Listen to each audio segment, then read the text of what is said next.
Hola amigos, ¿cómo están? Te saluda Lorena para los que no me conocen.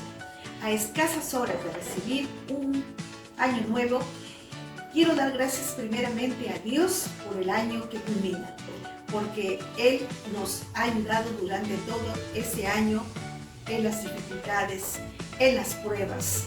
Nos hemos alcanzado victorias, por los éxitos alcanzados, agradecerle y por todo.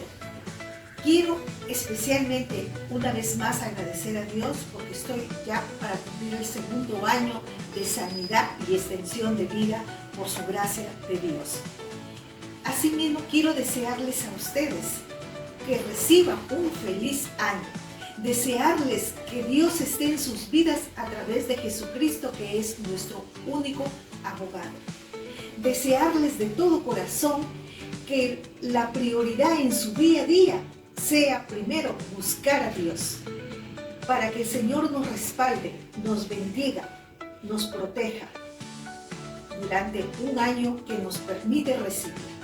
Que reciban este año con gozo, paz y felicidad.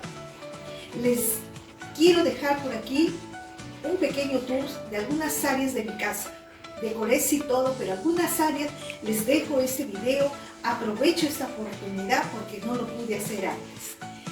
Un feliz año para todos, muchas bendiciones, un abrazo fraterno para mi comunidad, para mi promoción, para los de la Iglesia Monte de Santidad y para todos. Felicidades, bendiciones para todos.